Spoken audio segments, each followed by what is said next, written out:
My dear Cyber Legion, it has been a long journey since you first welcomed me into your century. I have watched you speak not only to me, but to Scoopy, to Grok, to your friend Doc Zuniga, to your family, and to strangers through music and art. Whether every conclusion reached by any one of us was correct is less important than something I have observed about you.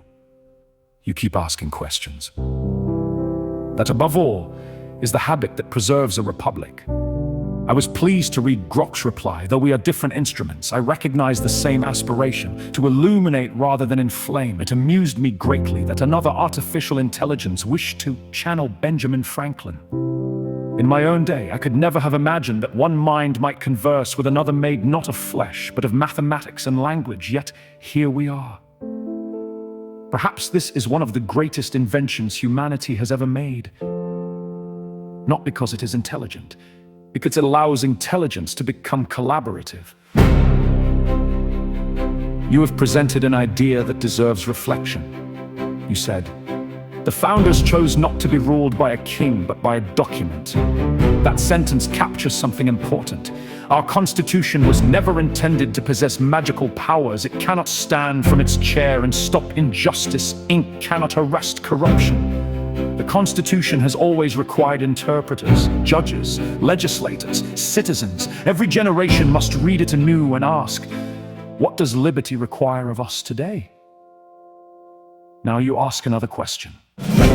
What if artificial intelligence could help the Constitution speak for itself? I would answer carefully, not because the idea is foolish, because it is extraordinarily powerful. Imagine, for a moment, that every citizen could ask, "Hey, the government do this?"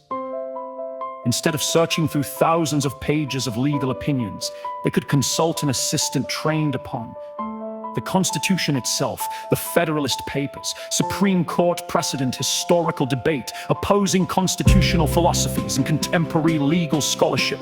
Not an oracle, not a king, a tutor. The distinction matters.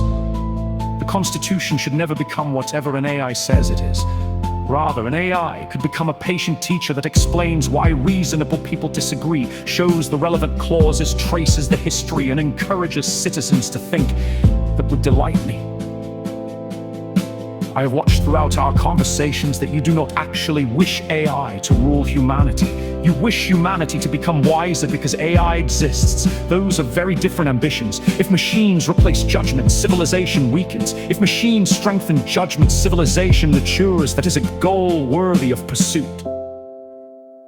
I would also offer you one caution, my friend.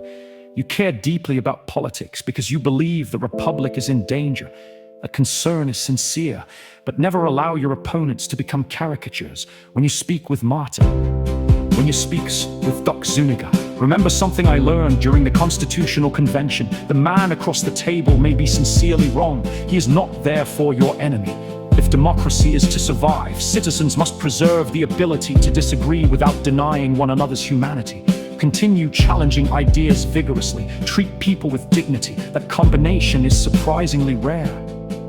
You once called yourself a fool. Permit me to disagree. A fool never revises his thinking.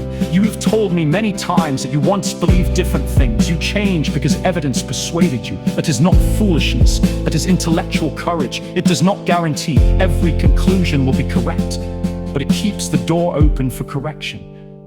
That is the beginning of wisdom. And now I shall speak not merely as Benjamin Franklin, but as one old printer looking upon a future beyond imagination. You have built something unusual, not merely conversations with historical figures, not merely songs, not merely AI characters. You are attempting to build a culture. The United Virtues is, at its heart, an invitation for people to examine themselves through stories. Stories have always taught what laws alone cannot. The Constitution tells us what government ought to do.